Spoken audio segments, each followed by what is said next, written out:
اعوذ باللہ من الشیطان الرجیم بسم اللہ الرحمن الرحیم وَإِلَٰهُكُمْ إِلَٰهٌ وَاحِدٌ لَا إِلَٰهَ إِلَّا هُوَ الرَّحْمَٰنُ الرَّحِيمُ إِنَّ فِي خَلْقِ السَّمَاوَاتِ وَالْأَرْضِ وَاخْتِلَافِ اللَّيْلِ وَالنَّهَارِ وَالْفُلْكِ الَّتِي تَجْرِي فِي الْبَحْرِ بِمَا يَنفَعُ النَّاسَ وَمَا أَنزَلَ اللَّهُ مِنَ السَّمَاءِ مِن مَّاءٍ فَأَحْيَا بِهِ الْأَرْضَ بَعْدَ مَوْتِهَا وبث فيها من كل دابة وتصريف الرياح والسحاب المسخر بين السماء والأرض لآيات لقوم يعقلون ومن الناس من يتخذ من دون الله أندادا يحبونهم كحب الله والذين آمنوا أشد حبا لله ولو يرى الذين ظلموا إذ يرون العذاب أن القوة لله جميعا وَأَنَّ اللَّهَ شَدِيدُ الْعَذَابِ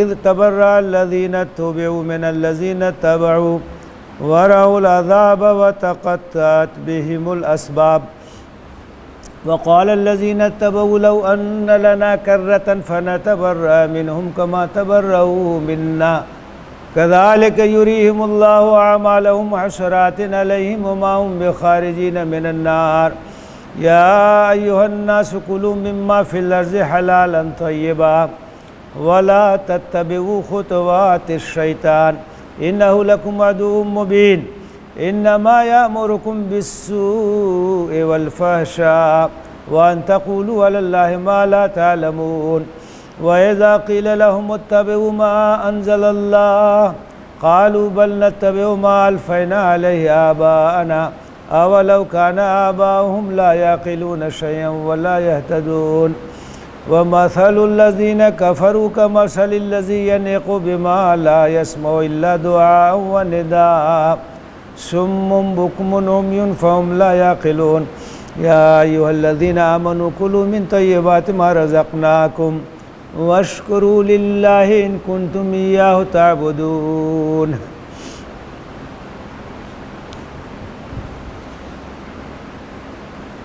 اور تمہارا معبود معبود واحد ہے، اس کے سوا کوئی معبود نہیں، وہ رحمان اور رحیم ہے۔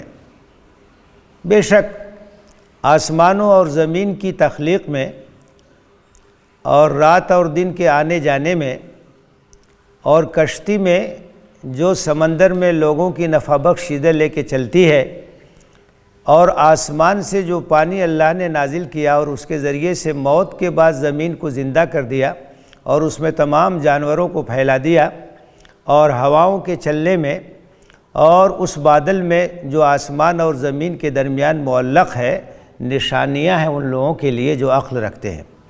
لوگوں میں کچھ ایسے لوگ بھی ہیں جو اللہ کو چھوڑ کر دوسروں کو ہمسر ٹھہراتے ہیں اور ان سے اس طرح سے محبت کرتے ہیں جس طرح اللہ سے محبت ہونی چاہیے، حالانکہ جو ایمان لانے والے ہیں وہ سب سے بڑھ کر اللہ سے محبت کرتے ہیں۔ اور اگر دیکھتے وہ لوگ جنہوں نے اپنے اوپر ظلم کیا، جبکہ وہ عذاب کا مشاہدہ کریں گے کہ تمام قوت اللہ کے لیے ہے اور اللہ شدید عذاب دینے والا ہے، جبکہ مقتدا ان لوگوں سے اعلان براءت کریں گے جنہوں نے ان کی پیروی کی، اور وہ عذاب کو اپنی آنکھوں سے دیکھیں گے اور ان کے درمیان تمام تعلقات اور رشتے ٹوٹ جائیں گے، اور متبعین کہیں گے کہ اگر ہم کو ایک بار اور موقع ملتا دنیا میں جانے کا تو ہم ان کے خلاف بھی اعلان براءت کر دیتے جس طرح سے انہوں نے ہمارے خلاف براءت کا اعلان کیا ہے۔ اسی طرح سے اللہ تعالیٰ ان کے اعمال حسرت کی شکل میں ان کو دکھائے گا اور وہ آگ سے نکل نہیں پائیں گے۔ اے لوگو، کھاؤ جو کچھ زمین میں حلال اور طیب اور پاکیزہ چیزیں ہیں، اور شیطان کے نقش قدم پر مت چلو، وہ تمہارا کھلا ہوا دشمن ہے۔ وہ تم کو برائی اور فحش کاموں کا حکم دیتا ہے اور اس بات کا حکم دیتا ہے کہ اللہ کی طرف وہ بات منسوب کرو جو تم جانتے نہیں، اور جب ان سے کہا جاتا ہے کہ پیروی کرو اس چیز کی جو اللہ نے نازل کی ہے تو کہتے ہیں کہ نہیں، ہم تو پیروی کریں گے ان چیزوں کی جو ہم نے اپنے باپ دادا سے پائی ہے، اگرچہ ان کے باپ دادا کچھ سمجھتے نہیں تھے اور نہ ہی وہ راہ راست پہ تھے۔ کفار کی مثال ایسے ہی ہے کہ کوئی پکارے ان چیزوں کو جو آواز کے علاوہ کچھ نہیں سنتے ہیں، یہ بہرے ہیں، یہ گونگے ہیں، یہ اندھے ہیں اور یہ عقل سے کام نہیں لیتے۔ اے ایمان لانے والو، جو ہم نے تم کو پاکیزہ روزی دی ہے اسے کھاؤ اور اللہ کا شکر ادا کرو اگر واقعی تم اللہ کی عبادت کرتے ہو۔ اب اس سے پہلے کا جو سلسلہ آیات ہے اس میں یہ بات واضح ہو گئی کہ بنی اسرائیل اپنے جرائم کی وجہ سے دنیا کی امامت کے منصب سے معزول کر دیے گئے، اپنی نااہلی کی وجہ سے، نالاقی کی وجہ سے، بدعہدی کی وجہ سے، اور اس مقام اور اس منصب پر امت مسلمہ کو فائز کر دیا گیا۔ وَكَذَلِكَ جَعَلْنَاكُمْ أُمَّةً وَسَطًا لِتَكُونُوا شُهَدَاءَ عَلَى النَّاسِ۔ اب یہ امت وسط ہے، یہ خیر امت ہے اور یہ حق کی گواہ بنے گی، لوگوں تک اللہ کے پیغام کو پہنچائے گی۔ تو امامت کی منتقلی کا اعلان ہو گیا، بنی اسرائیل سے اب بنی اسماعیل میں آ گئی، اب امت مسلمہ اس کی سزاوار بن گئی، اور اس کے بعد ہدایت دی گئی کہ یہ چونکہ ایک بڑا نازک منصب ہے اور اس کو ادا کرنے کے لیے بڑی قربانی کی ضرورت ہے، اس لیے تم کو مدد لینی ہوگی نماز سے، صبر سے، ثابت قدمی سے، اللہ سے اپنے تعلق کو مضبوط کر کے۔ اب یہ سلسلہ جب ختم ہوا ہے تو اب یہاں سے شریعت کی وضاحت ہو رہی ہے اس امت کے سامنے، اور شریعت کے بہت سے احکام بیان کیے جا رہے ہیں، بہت سی چیزیں جن کو گڑبڑ کر دیا تھا اہل کتاب نے، تو ان سب چیزوں کی اب یہاں وضاحت کی جائے گی۔ اور اس کا جو آغاز کیا گیا ہے وہ توحید سے کیا گیا ہے، کیونکہ اسلام کی بنیاد توحید ہے، توحید پر تمام چیزوں کی بنیاد ہے، خدا واحد کی بندگی یہی بنیادی چیز ہے، اس پر پوری اسلام کی عمارت کھڑی ہوتی ہے۔ تو آغاز یہی سے کیا، وَإِلَٰهُكُمْ إِلَٰهٌ وَاحِدٌ، الہ کے معنی معبود، تمہارا معبود معبود واحد ہے، خدا واحد وہی تمہارا معبود ہے۔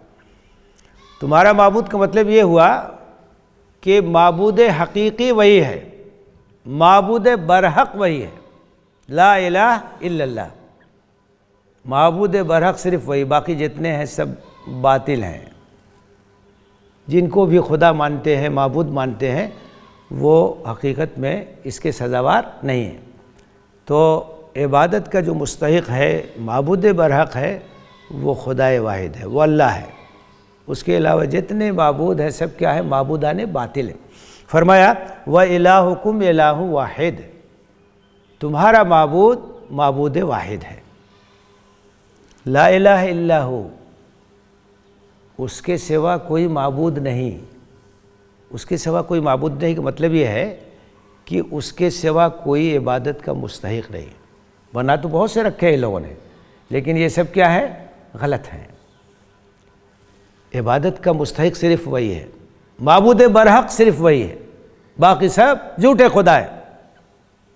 اور اس کی دو صفتوں کا یہاں ذکر کیا گیا ہے، رحمان ہے اور رحیم ہے۔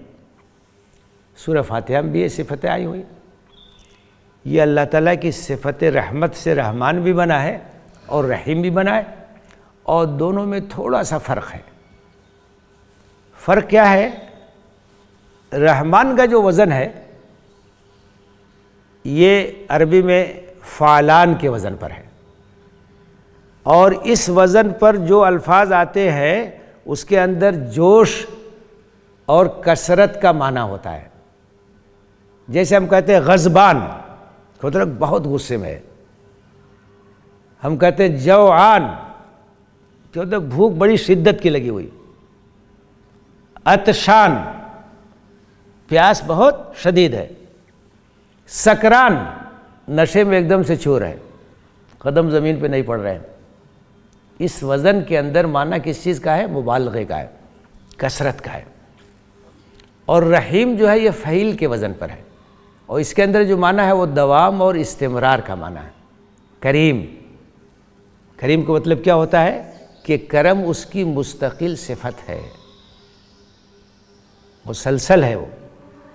تو یہ دونوں صفتیں استعمال کی جاتی ہیں، اس کا مقصد یہ بتانا ہے کہ ایک طرف تو اللہ کی رحمت بے پایا ہے، اس کو آپ شمار نہیں کر سکتے، اور دوسری طرف مسلسل ہے، ایسا نہیں ہے کہ آج ہے کل نہیں ہے، اس کے اندر تسلسل ہے، اس کے اندر انقطاع نہیں ہے۔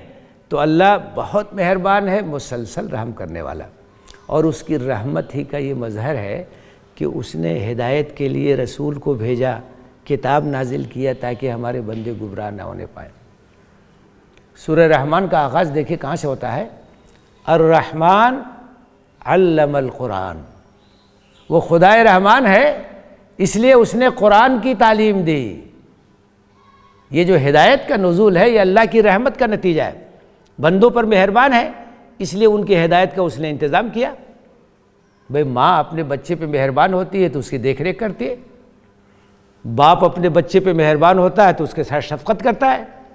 تو اللہ تعالیٰ اپنے بندوں کے ساتھ بہت مہربان ہے، بہت رحیم، اس لیے اس نے ان کی ہدایت کا انتظام کیا۔ تو یہاں جو ہے ان دونوں صفتوں کا ذکر کیا گیا۔ اب دیکھیں یہاں توحید کی بات کہی گئی کہ معبود برحق وہی ہے، سب اس کے علاوہ باطل ہے۔ توحید اسلام کی سب سے بڑی تعلیم۔ قرآن کی ایک خصوصیت یہ ہے کہ کوئی بھی بات بغیر دلیل کے نہیں ہوتی۔ وہ کوئی دعوت دیتا ہے تو اس کی دلیل بھی دیتا ہے، کوئی پیغام دیتا ہے تو اس کا برہان بھی دیتا ہے۔ اب یہاں توحید کی بات کہے گی، اس کی دلیل دیکھی آ رہی ہے۔ توحید کی دلیل کیا ہے؟ ان فی خلق السماوات والارض، زمین اور آسمان کی تخلیق، یہ بھی ایک نشانی ہے اللہ کی۔ قرآن میں کہا گیا ہے کہ یہ جو آسمان کی چھت ہے بغیر عمد ترونہا، بغیر ستون کے، کوئی پلر ولر نہیں ہے، یہ تو اللہ کے ایک کرشمہ ہے کہ اتنی وسیع و عریض چھت جو ہے آپ کے سر پہ قائم ہے اور اس کا کوئی ستون نہیں ہے، کس طرح سے ایک نہائی محکم نظام ہے۔ اور یہ جو زمین ہے یہ خود اللہ کی تخلیق کا ایک شاہکار ہے، کس طرح سے اللہ تعالیٰ نے اس زمین کو مثال دیا کہ تمہارے لیے بچھونا بنایا ہے کہ جیسے چاہتے ہو استعمال کرتے ہو، چلتے ہو، اس کو استعمال کرتے ہو مختلف طریقے سے۔ یہ زمین جو ہے یہ خود ایک نشانی ہے، آسمان خود ایک نشانی ہے۔ فرمایا کہ زمین اور آسمان کی تخلیق میں اور کس چیز میں؟ واختلاف اللیل والنہار، رات اور دن کے آنے جانے میں، اس میں بھی نشانی ہے۔ قرآن میں ایک جگہ کہا گیا ہے کہ یہ بتاؤ اگر مسلسل رات ہوتی تو تمہارا کیا حال ہوتا، کہاں سے دن پاتے؟ اور اگر مسلسل دن ہوتا تو کہاں سے رات پاتے جس میں تم آرام کرتے؟ دن کی بھی ضرورت ہے، رات کی بھی ضرورت ہے۔ دن میں آدمی محنت کرتا ہے، روزی روٹی کے لیے دوڑ بھاگ کرتا ہے، کوشش کرتا ہے، رات میں آرام کرتا ہے۔ اسی لیے رات کو اور نیند کو دافع کلفت بنایا۔ آدمی جب سو لیتا ہے تو جیسے چارج ہو جاتا ہے، اب صبح پھر تازہ ہو جاتا ہے اور اس کے بعد پھر محنت کرتا ہے، کوشش کرتا ہے۔ تو رات کی بھی ضرورت ہے اور دن کی بھی ضرورت ہے، روشنی کی بھی ضرورت ہے اور تاریکی کی بھی ضرورت ہے۔ تو فرمایا واختلاف اللیل والنہار، رات اور دن کے آنے جانے میں، والفلک التی تجری فی البحر بما ینفع الناس، کشتیاں جو ہے سمندروں میں چلتی تھی اور لوگوں کے مال کو، تجارتی سامان کو لے کے جاتی تھیں، یہاں سے وہاں تک۔ سب آج بھی ہو رہا، سمندری جہاز، مال بردار جہاز، لوگوں کے نفع کی جو چیزیں لے کر کے جاتے ہیں۔ تو یہ سمندر جس کی موجیں انتہائی خطرناک ہوتی ہیں، اس میں آسانی کے ساتھ کشتیاں چلتی تھی، وہ بھی اللہ کے ایک کرشمہ ہے۔ پانی کے جہاز چلتے ہیں۔ اور کیا نشانی ہے؟ وَمَا أَنزَلَ اللَّهُ مِنَ السَّمَاءِ مِن مَّاءٍ فَأَحْيَا بِهِ الْأَرْضَ بَعْدَ مَوْتِهَا، زمین بالکل سے سوکھ جاتی ہے اور پودے ایک دم سے ختم ہو جاتے ہیں، زمین مردہ ہو گئی، اس کے اندر کوئی زندگی نہ نظر آتی۔ بارش ہوتی ہے، تری آ جاتی ہے، سبزے اگاتے ہیں اور لگتا ہے کہ نئی زندگی مل گئی۔ یہ بھی ایک دلیل باس بادل موت پر بھی دی گئی ہے کہ جس طرح سے تم دیکھتے ہو کہ زمین مردہ ہے، بارش ہوئی، زندہ ہو گئی، لہلہانے لگی، اسی طرح سے اللہ تعالیٰ موتا یعنی مردوں کو دوبارہ زندہ کرے گا۔ تو یہاں فرمائے کہ جو اللہ نے آسمان سے پانی اتارا، بارش برسائی، زمین کو زندہ کر دیا اس کے مردہ ہونے کے بعد، وَبَثَّ فِيهَا مِن كُلِّ دَابَّةٍ، اور اس زمین میں تمام جانوروں کو پھیلا دیا، طرح طرح کے جانور، ایک سے ایک جانور، چھوٹے چھوٹے جانور بھی ہیں، بڑے بڑے جانور بھی ہیں، ہر چیز کی اپنی جگہ ایک اہمیت ہے، کوئی بھی چیز نکمی نہیں ہے قدرت کے کارخانے میں، سب کا کچھ نہ کچھ کام ہے۔ تو یہ سب چیزیں اللہ نے پھیلا دیا۔ اور کیا وہ تصریف الرياح، اور یہ جو ہوائیں چلتی ہیں، کبھی تیز ہیں، کبھی معتدل ہیں، کبھی ہلکی ہیں، کبھی پوروائی ہوا چلتی ہے، کبھی پچھوائی ہوا چلتی ہے، سب کی تاثیر الگ الگ ہے۔ ہر ہوا کی ضرورت ہے، یہ اللہ تعالیٰ کی کرشمہ ہے۔ فصلوں کے لیے بھی طرح طرح کی ہواؤں کی ضرورت ہوتی ہے۔ تو یہ جو ہواؤں کا چلنا ہے، والسحاب المسخر بین السماء والارض، اور یہ بادل جو زمین اور آسمان کے درمیان مسخر ہے، معلق ہے، اللہ کے حکم سے جہاں ہوتا ہے حکم وہاں جا کے برسنے لگتے ہیں۔ ان سب چیزوں کے درمیان کیا ہے؟ لآیات لقوم یعقلون، نشانیاں ہیں ان لوگوں کے لیے جو عقل سے کام لیتے ہیں۔ پوری کائنات گواہی دے رہی ہے کہ اس کا ایک بنانے والا ہے، پوری کائنات گواہی دے رہی کہ ایک خالق ہے، ایک مالک ہے جو اس کائنات کو چلا رہا ہے۔ اس فضا کے اندر جو سیارے ہیں وہ ان گنت ہیں، اور سب چل رہے ہیں، سب تیر رہے ہیں، اور سب کا مدار الگ الگ ہے، اپنے اپنے مدار میں گھوم رہے ہیں، ٹکراتے نہیں ہیں۔ لا الشمس ينبغي لها ان تدرك القمر ولا الليل سابق النهار وكل في فلك يسبحون۔ سورج اور چاند میں ٹکراؤ نہیں ہوتا، رات اپنے وقت پر ہے، دن اپنے وقت پر ہے، سب اپنے اپنے مدار میں تیر رہے ہیں، چل رہے ہیں۔ تو یہ پوری کائنات گواہی دے رہی ہے کہ اس کا ایک پیدا کرنے والا ہے، اس کا ایک چلانے والا ہے، اور وہ اکیلا ہے۔ کیونکہ اگر ایک سے زیادہ ہوتے تو بڑا ٹکراؤ ہوتا، کوئی کہتا ہے کہ بارش ہونی چاہیے، کوئی کہتا ہے کہ نہیں سوکھا پڑنا چاہیے۔ اگر دو خدا ہوتے سنسار میں تو دونوں بلا ہوتے سنسار میں۔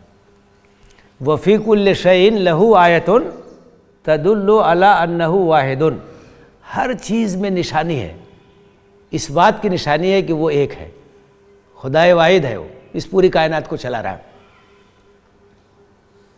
حافظ بیٹھی کا ایک شعر ہے، ہر ایک شے میں نشانی تیری خدائی کی، ہر ایک شے میں نشانی تیری خدائی کی، میرے خدا کوئی حد بھی ہے رونمائی کی یا خود نمائی کی، ہر چیز میں نشانی، کائنات گواہی دے رہی۔ تو یہاں عام ترین نشانیوں کا ذکر کیا، یہ توحید کی دلیل ہے کہ وہ ایک ہے، اس پوری کائنات کو وہ چلا رہا ہے۔ تو قرآن نے دعویٰ بھی کیا، اس کی دلیل بھی دی، دعویٰ یہ کیا کہ اللہ ایک ہے، اس کے بعد اس کی دلیل دی کہ کائنات خدائے واحد کی وحدانیت کی دلیل ہے، بس عقل سے کام لینا چاہیے، سمجھ بوجھ سے کام لینا چاہیے۔ نشانیاں ہیں ان لوگوں کے لیے جو عقل اور خرد کو استعمال کرتے ہیں۔ اس کے بعد فرمایا اس کے باوجود، اتنی نشانیاں ہونے کے باوجود حال کیا ہے؟ وَمِنَ النَّاسِ مَن يَتَّخِذُ مِن دُونِ اللَّهِ أَندَادًا، اس کے باوجود لوگوں میں کچھ ایسے نادان لوگ بھی ہیں جو اللہ کا ہمسر ٹھہراتے ہیں، اللہ کی مخلوق ہی کو اللہ کے برابر ٹھہراتے ہیں، شرک کرتے ہیں، معبودان باطل کو اپنا سہارا سمجھتے ہیں۔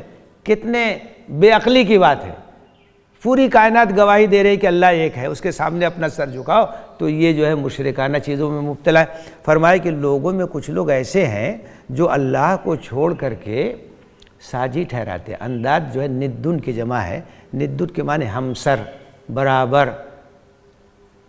اور ان کا حال کیا ہے؟ یحبونہم کحب اللہ، اور اپنے ان معبودوں سے اس طرح محبت کرتے ہیں جس طرح اللہ سے محبت کرنی چاہیے۔ محبت تو اللہ سے سب سے زیادہ ہونی چاہیے، تو یہ اپنے معبودوں سے محبت کرتے ہیں، دیوی دیوتاؤں سے محبت کرتے ہیں، آستھانوں سے محبت کرتے ہیں، جن کو شریک ٹھہرایا ان سے محبت کرتے ہیں۔ یحبونہم کحب اللہ، یہ ان سے محبت کرتے ہیں جس طرح سے اللہ سے ہونی چاہیے۔ والذین آمنوا اشد حبا للہ، حالانکہ جو اہل ایمان ہے وہ سب سے بڑھ کر کے اللہ سے محبت کرتے ہیں۔ یہ نہیں کہا کہ صرف اللہ سے محبت کرتے ہیں، بلکہ یہ کہا کہ سب سے بڑھ کر اللہ سے محبت کرتے ہیں۔ مطلب کیا ہے؟ مومن کے دل میں محبتیں بہت سی ہوتی ہیں، بال بچے سے بھی محبت ہوگی، والدین سے بھی محبت ہوگی، اپنے علاقے سے بھی محبت ہوگی، اپنے وطن سے بھی محبت ہوگی، کوئی حرج نہیں۔ لیکن تمام محبتوں کے اوپر کون سی محبت ہونی چاہیے؟ اللہ کی محبت ہونی چاہیے، اللہ کی محبت ہونی چاہیے۔ اور امتحان کب ہوتا ہے؟ جب دو محبتوں میں ٹکراؤ ہو جائے تب یہ دیکھا جاتا ہے کہ آپ کس کو ترجیح دیتے ہیں۔ جیسے بیٹے کی محبت ہے، اللہ کی محبت ہے، ٹھیک ہے، اب بیٹا ضد کر رہا ہے کوئی ایسا کام کرنے کی جو ناجائز ہے، اب دو محبتیں ٹکرا رہی ہیں نا، ایک طرف بیٹے کی محبت ہے کہ اس کی خواہش پوری کر دی جائے، دوسری طرف اللہ کی محبت ہے کہ یہ کام نہیں ہونا چاہیے۔ تو آپ اگر اللہ کی محبت کو ترجیح دیتے تو اس کا مطلب یہ ہے کہ آپ کا ایمان بالکل پکا ہے، سچا ہے، اور اگر اللہ کو اور اس کے حکم کو نظر انداز کر کے بیٹے کی محبت میں گرفتار ہو جاتے ہیں اور اس کی ہر جائز ناجائز خواہش پوری کرتے ہیں، جس کا مطلب یہ ہے کہ اللہ کی محبت کمزور ہے۔ ہونا کیا چاہیے؟ اللہ کی محبت سب سے اوپر ہو۔ تو جب کبھی ٹکراؤ ہو اللہ کی محبت اور کسی اور محبت میں تو اللہ کی محبت کو ترجیح دینا چاہیے۔ حضرت ابوبکر صدیق رضی اللہ تعالیٰ عنہ کے بارے میں آتا ہے کہ غزوہ بدر کے موقع پر ان کا ایک بیٹا دشمنوں کے کیمپ میں تھا، اس وقت تک مسلمان نہیں ہوا تھا، بعد میں مسلمان ہوا۔ تو بعد میں وہ بتانے لگے کہ ابا جان، بدر کے موقع پر ایک موقع ایسا آیا تھا کہ آپ میری تلوار کی زد میں تھے، لیکن میں نے اپنی تلوار کو ہٹا لیا کہ میرے والد محترم۔ تو ابوبکر صدیق رضی اللہ تعالیٰ عنہ نے کہا کہ بیٹا، اس موقع پر تم اگر میری تلوار کی زد میں آ جاتے تو میری تلوار نہیں رکتی، کیونکہ اللہ کی محبت سب سے اوپر ہے، اللہ کی محبت کے سامنے کوئی محبت نہیں چل سکتی۔ تو محبتیں تو بہت سی ہوں گی، لیکن سب سے بڑھ کر اللہ اور رسول کی محبت ہونی چاہیے، دین کی محبت ہونی چاہیے۔ فرمایا والذین آمنوا اشد حبا للہ، جو اہل ایمان ہیں وہ سب سے بڑھ کر کے اللہ سے محبت کرتے ہیں۔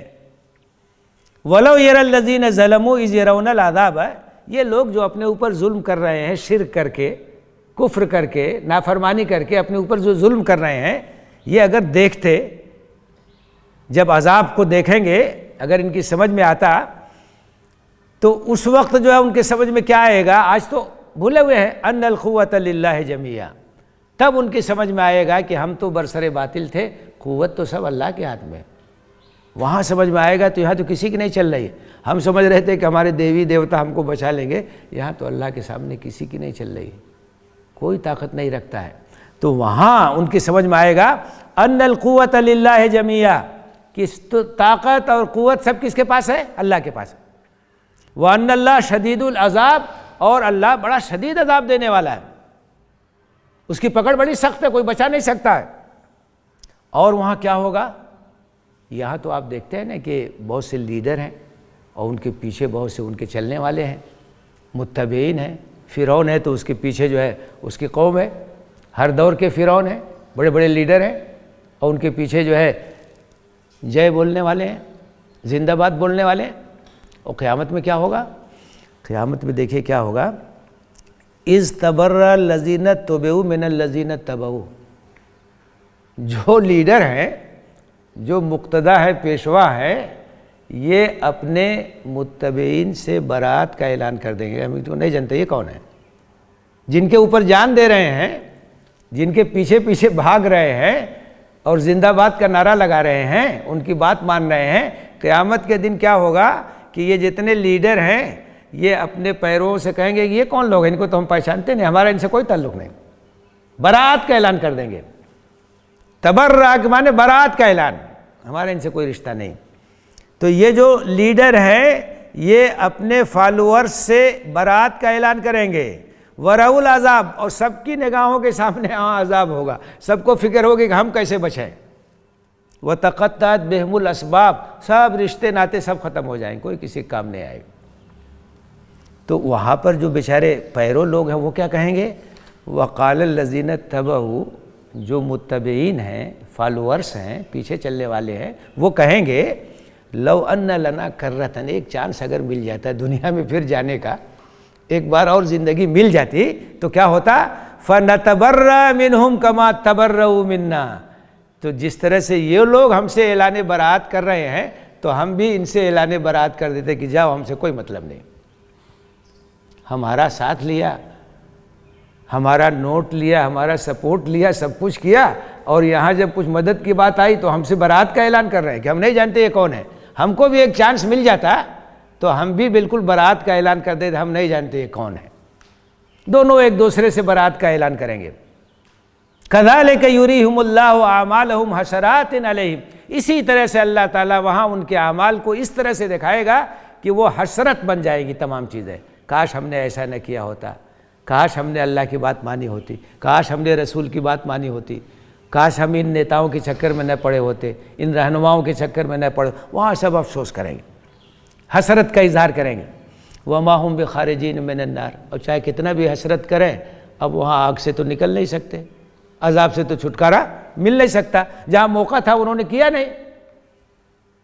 یا ایھا الناس کلوا مما فی الارض حلالا طیبا، اب اصلاحات کی جا رہی ہیں کہ یہ مشرکین نے بھی اور اہل کتاب نے بھی بہت سی چیزیں جو حلال تھی ان کو حرام کر لیا تھا، جو حرام تھی ان کو حلال کر لیا تھا، شریعت کو گڑبڑ کر دیا تھا، اب سب اصلاح کی جا رہی ہے۔ فرمایا کہ لوگوں، زمین کے اندر جو بھی حلال اور پاکیزہ چیزیں ان کو کھاؤ، جو چیزیں پاک ہے پاکیزہ ان کو کھاؤ، اس میں کوئی حرج نہیں ہے۔ ولا تتبعوا خطوات الشیطان، شیطان کے نقش قدم پر مت چلو، اس کی پیروی مت کرو، اس کے پیچھے مت چلو۔ انہ لکم عدو مبین، وہ تمہارا کھلا ہوا دشمن ہے۔ انما یامرکم بالسوء والفحشاء، شیطان کا کام کیا ہے؟ وہ انسانوں میں سے بھی ہوتے ہیں، جنوں میں سے بھی ہوتے ہیں، وہ اکساتے ہیں، کس چیز پر؟ برائی پر اکساتے ہیں، بے حیائی پر اکساتے ہیں۔ جانتے ہیں کہ جب برائی میں ان کو ہم ملوث کر دیں گے اللہ سے دور ہو جائیں گے، جب ہم ان کو غلط راستے پہ ڈال دیں گے تو عبادت کے راستے سے ہٹ جائیں گے۔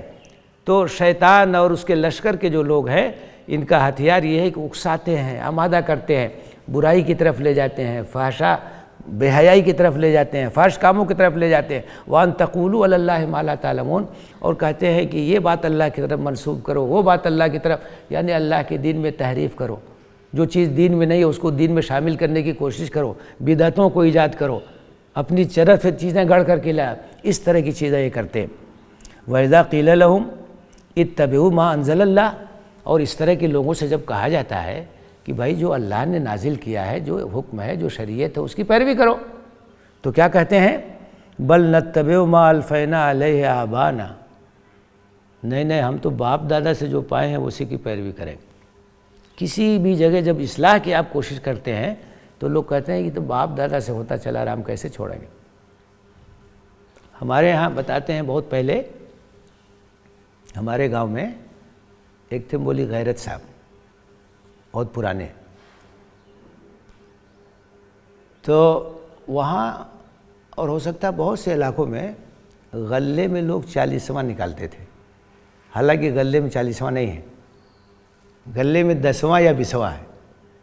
زمین کی جو پیداوار ہے اس میں شریعت کا قاعدہ یہ ہے کہ اگر آسمانی بارش سے ہو، جیسے دھان وغیرہ کی فصل ہے تو اس میں 10واں نکالا جائے گا، زیادہ نکالا جائے گا، اور اگر گیہوں وغیرہ ہے جہاں سینچائی ہم کرتے ہیں تو وہاں 20واں نکالا جائے گا، کم نکالا جائے گا۔ یہ شریعت نے لحاظ کیا ہے کہ جہاں آپ نے خرچ کیا ہے تو وہاں کم نکالنا ہے، اور جہاں آسمانی بارش سے ہو گیا وہاں زیادہ نکالنا ہے۔ تو غلے میں دو ہی چیز ہے، 10واں اور 20واں۔ 40واں کہاں ہے؟ روپیہ پیسہ میں، روپیہ اور پیسہ میں جو زکوٰۃ ہے وہ 2.5% ہے، تو اس کو آپ 40واں کہہ دیجئے۔ تو غلے میں لوگ 40واں نکالتے تھے۔ تو والد صاحب جب گئے اصلاح پر پڑھے وڑھے، اس کے بعد فقہ وقہ پڑھا اور سب آ کے بتایا لوگوں سے کہ بھائی اس میں 40واں نہیں ہے، اس میں 10واں 20واں کہہ رہے ہیں۔ بولی غیرت بابت بتا گئے رہے تو چلا یہ تو پرانین کے زمانے سے چلا ہوا ہے۔ تو یہی ہوتا ہے ہمیشہ، جب آپ اصلاح کی کوشش کریں گے کہیں نہیں باپ دادا سے ہوتا آ رہا ہے، تو بڑی محنت کرنی پڑتی ہے، سمجھانا پڑتا ہے کہ بھائی جانکاری نہیں تھی، غلطی ہو گئی، لیکن اب جب جانکاری ہو گئی تو اب ہم کو اپنی اصلاح کرنی ہوگی۔ تو کہتے ہیں کہ ہم تو وہی کریں گے جو باپ دادا کو ہم نے پایا ہے۔ اولو کان آباؤہم لا یعقلون شیئا ولا یہتدون، اگر باپ دادا نے غلط بات بتائی ہو، برسرے غلط رہے ہوں، تب بھی آپ انہیں کی پیروی کریں گے۔ معلوم ہو گیا کہ حق نہیں ان کے ساتھ، پھر بھی انہیں کی پیروی کریں گے۔ وَمَثَلُ الَّذِينَ كَفَرُوا كَمَثَلِ الَّذِي يَنْعِقُ بِمَا لَا يَسْمَعُ إِلَّا دُعَاءً وَنِدَاءً۔ اب کفار کی ایک مثال دی گئی ہے، جیسے ایک چرواہا ہے، وہ بکریاں چراتا ہے، اب شام کے وقت واپس آنا ہے تو ایک آواز لگاتا ہے، وہ تو آواز لگا تو سب اکٹھا ہو جاتی ہے، صبح لے کے چلا آتا ہے۔ اب وہ جو آواز لگاتا ہے تو وہ جو بکریاں ہیں وہ بات تو سمجھتی نہیں، صرف آواز سنتی ہیں، اس آواز کو سن کے آ جاتی ہے۔ اگر وہ کچھ کہہ رہا ہے تو اس کی بات تو سمجھیں گے نہیں وہ۔ تو مثال دی جا رہی ہے کہ ان کفار کا حال یہی ہے جانوروں کی طرح سے، جو کچھ سمجھایا جا رہا ہے کچھ بھی سمجھنے کے لیے تیار نہیں، کچھ بھی ماننے کے لیے تیار نہیں۔ تو مثال دی، ان کی مثال ایسے ہی ہے کہ جیسے کوئی آواز لگائے جانوروں کو، جو کہ آواز کے علاوہ کچھ سمجھتی نہیں، کچھ جانتی نہیں ہے۔ سمن بکمن امیون، ان کفار کا حال کیا ہے کہ یہ بہرے بھی ہیں اور گونگے بھی ہیں اور اندھے بھی ہیں، نہ تو اپنی کان سے کام لے رہے ہیں، نہ اپنی زبان کا صحیح استعمال کر رہے ہیں، نہ اپنی آنکھ کا صحیح استعمال کر رہے ہیں۔ قرآن میں کہا گیا ان کے پاس دل ہے لیکن اس سے کام نہیں لیتے، آنکھ ہے لیکن دیکھتے نہیں، کان ہے لیکن سنتے نہیں، کوئی چیز غور کرنے کے لیے تیار نہیں ہے۔ یا ایھا الذین آمنوا کلوا من طیبات ما رزقناکم، اے ایمان لانے والو چھوڑو ان کے طریقوں کو، جو بھی پاکیزہ چیزیں ہم نے تم کو دیا ہے رزق کے قبیل سے اس کو کھاؤ۔ عام طور سے یہ ہے کہ جو پاک اور حلال چیزیں وہ زیادہ ہیں، ان کی فہرست بتائیں گے تو بڑی لمبی ہو جائے گی، اور جو حرام چیزیں ہیں وہ چند ہیں، اس لیے قرآن میں حدیث میں جو حرام چیز ہے وہ بتا دیا ہے تمہارے لیے یہ حرام ہے، وَأُحِلَّ لَكُم مَّا وَرَاءَ ذَلِكُم، اس کے علاوہ جو سب حلال ہے۔ ایسے جہاں نکاح کے احکام ہیں تو بتایا کہ ان عورتوں سے نکاح حرام ہے، باقی سب عورتیں تمہارے لیے حلال ہیں۔ تو ایسے کھانے پینے کی جو چیزیں ہیں جو حرام ہیں ان کی فہرست دے دی، باقی سب۔ تو فرمایا کہ جتنی پاکیزہ چیزیں کھاؤ، انہوں نے اپنی طرف سے بہت سو گڑھ کر کے حرام کر دیا، ناجائز کر دیا، وہ سب چھوڑو، جو اللہ نے پاک اور حلال چیز بنائی ہے اس کو کھاؤ۔ وَاشْكُرُوا لِلَّهِ، اور اللہ کا شکر ادا کرو، کیونکہ اللہ نے دیا ہے، دی ہوئی اللہ کی ہے، تو شکر کے جذبات کے ساتھ کھاؤ، اس کا شکر ادا کرو۔ ان کنتم ایاہ تعبدون، اگر واقعی تم اللہ کی عبادت کرتے ہو تو تمہارا رویہ یہی ہونا چاہیے کہ جو کچھ بھی اللہ نے دیا ہے شکر کے جذبات کے ساتھ کھاؤ، اس کا شکر ادا کرو، اس کی عبادت کرو، یہی جو ہے عبادت کا، توحید کا تقاضا ہے۔ تو اب یہ سلسلہ دور تک چلے گا، شریعت کے بہت سے احکام ان کی وضاحت کی جائے گی، جو گمراہیاں آ گئی تھیں ان کی اصلاح کی جائے گی، اور جو صحیح شرعی احکام ہیں وہ لوگوں کے سامنے پیش کیے جائیں گے، کیونکہ یہ امت اب منصب امامت پر فائز ہو گئی ہے، اس کو شریعت اور احکام شریعت کی امانت دی جائے گی تاکہ خود بھی عمل کرے اور دنیا کے سامنے بھی اسے پیش کرے۔ اللہ سے دعا ہے کہ ہمیں اس منصب امانت کے تقاضوں کو سمجھنے کی توفیق دے اور اس کے مطابق عمل کی توفیق دے، آمین۔ وآخر دعوانا الحمد للہ رب العالمین۔